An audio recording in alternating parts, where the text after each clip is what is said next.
The rain is done, but we're not quite done with the rain for the weekend. Tomorrow looks to be great, but Sunday we could have some severe weather. A full look at your live 5 for 6 forecast straight ahead. Now on News Channel 6 at 6, we take a look at how local and national medical centers are trying to save lives. Plus, local nonprofits struggling with rising prices. How gasoline is hurting them and the community. As your News at 6 starts right now. I'm Wjbf, and Blythe. On this day, this place is going nuts. Out there somewhere, your News at 6 starts now. Live from Television Park, this is Wjbf News Channel 6 at 6.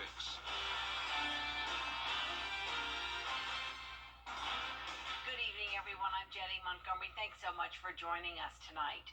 Coverage you can count on begins with local and national medical centers raising their flags to help find organ donors. Hospitals throughout the CSRA raise their Donate Life flags to encourage people to sign up as an organ donor. The flag went up at exactly 1:08 this afternoon because it takes one person to save 8 lives. LifeLink leaders and transplant recipients say this organization gives people a second chance at life. The day I got my heart, I could walk about 5 feet without being utterly exhausted. And then when I got my transplant within 3 weeks, I was walking a mile. And that heart did me wonderful. I got to meet my donor's family. He was 28 years old. But to be able to say thanks in person to his family for giving me the gift of life was just very, unreal almost. It's just. If you would like to know how to register to become a donor, just go to www.givelifegeorgia.org.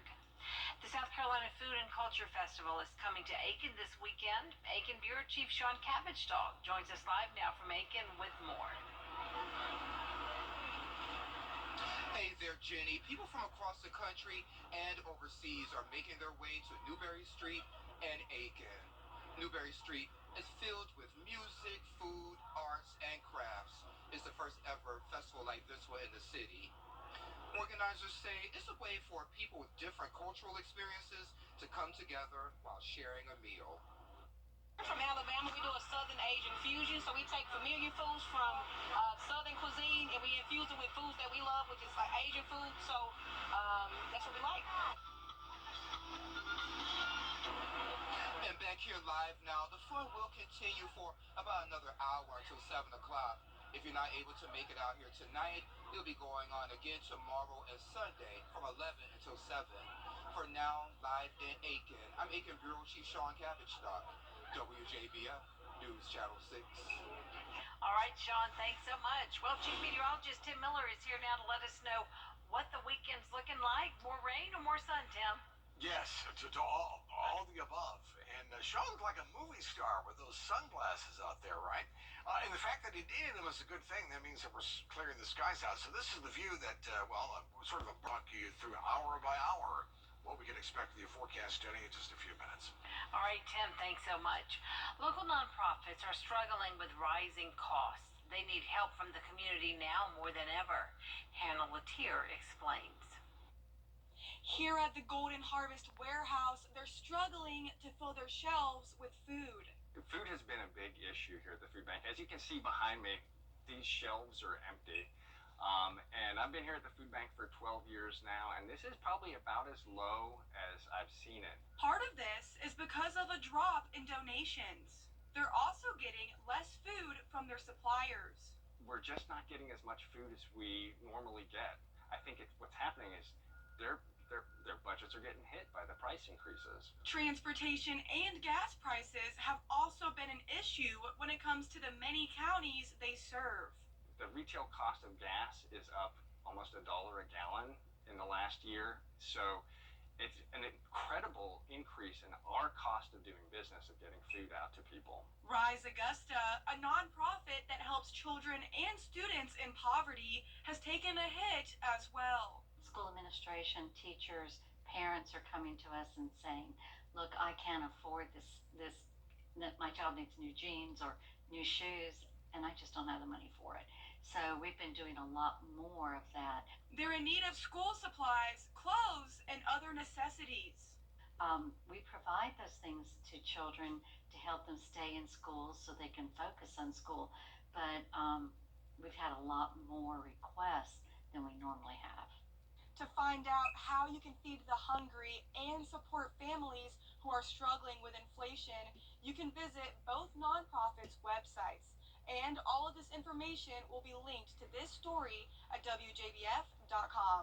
In Augusta, Hannah Latier, WJBF News Channel 6. An update on the truck that caught fire just after 6 this morning. It was at exit 18 eastbound. On fire, caused other accidents, and it's now been moved, and exit 18 is open again. It caught fire after 6 this morning.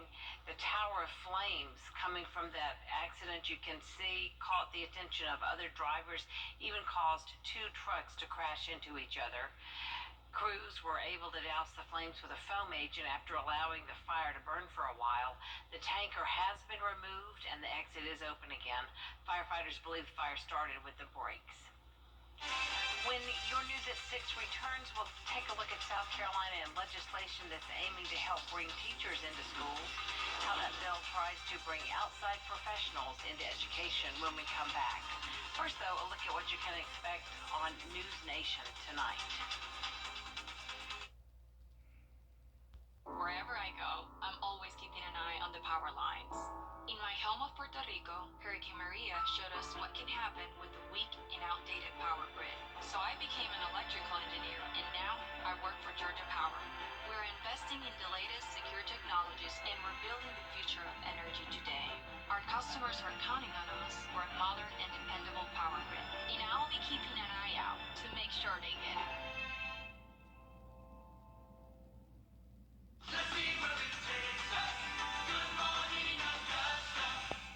It's the Hardee's Star Deal Combo. Get a Hardee's Charbroiled Double Cheeseburger, crispy 3-piece hand-breaded chicken. Call attorney John Foy and Associates today.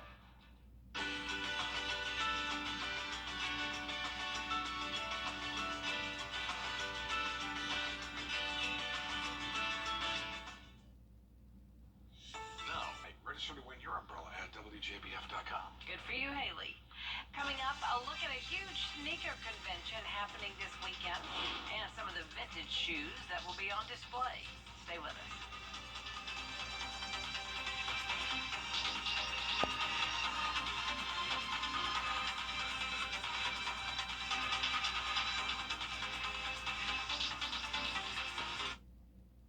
Limited time at WJBF.com/coffee club.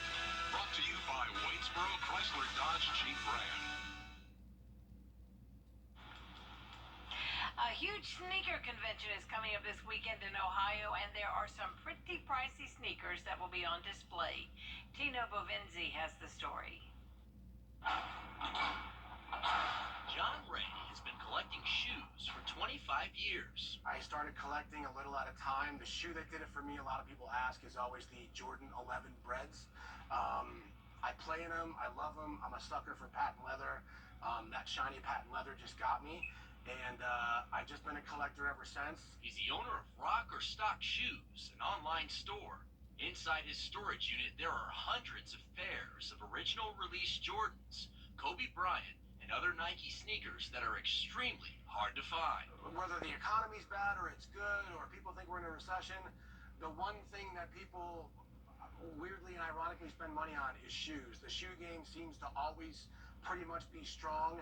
Ray says between his 2 collections, he has about $350,000 worth of shoes in total. Most of it will be on display at the Stark County Sneaker Expo. People travel, get in the car, and they go 4, 5, 6 hours to go to a show to buy or to vend. The Stark County Sneaker Expo runs this Sunday from noon to 6 at the Canton Civic Center. Tickets are as cheap as $10 on Eventbrite. All parents get in free. Students with ID are $5.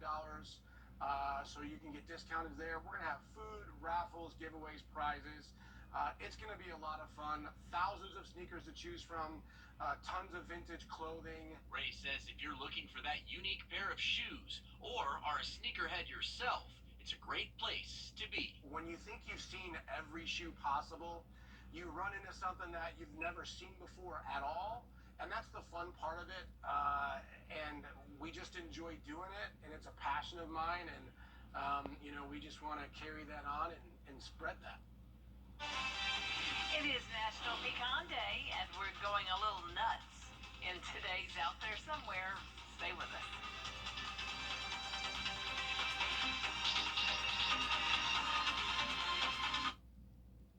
More than $5.99. My rewards members get exclusive offers on the Hardee's app. Finally tonight, it is time to go a little nuts. Out There Somewhere with George Escala.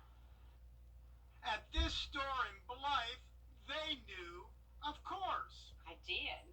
It's National Pecan Day. No, you're not going nuts. Check your calendars. April 14th is National Pecan Day, and the pecan is a big deal in Georgia. Georgia is known as the #1 pecan grower for the United States. So here at the Pecan Barn, they know what nut is #1. Everything in the store comes from their own pecan trees. They also know that on National Pecan Day, the pecans on these trees are nowhere near ready to harvest. Oh no, harvest is in the fall. It starts in October and goes through November and sometimes on into December. But for some reason, April 14th was selected National Pecan Day. Isn't that like making something like December 14th National Azalea Day? Is this a good date for National Pecan Day? I guess. I mean, I didn't pick it, but yeah, I mean, it works for national, I guess. Well, at the Pecan Barn, this is a big day. But is it National Pecan Day or National Pecan Day? It depends on what part of the United States you come from. Southern's mostly known as pecan, but then there's a lot that still come into the door that say pecan. So I accept either way. No matter how you pronounce it, it's the day for Georgia's favorite nut, and that's pretty sweet. Out there somewhere in Blythe, George Escala, WJBF, News Channel 6. Now, I've always said pecan. What do you think? Pecan. You're pecan. Okay, so we've got a both. There's a bunch of pecan trees up near Ridge Springs, and I'll tell you what, there's just rows of them. You can go there and just pick your own pecans. Or shake them or pick them. No, Right. but if you do that, you'll be sweating maybe tomorrow. We're talking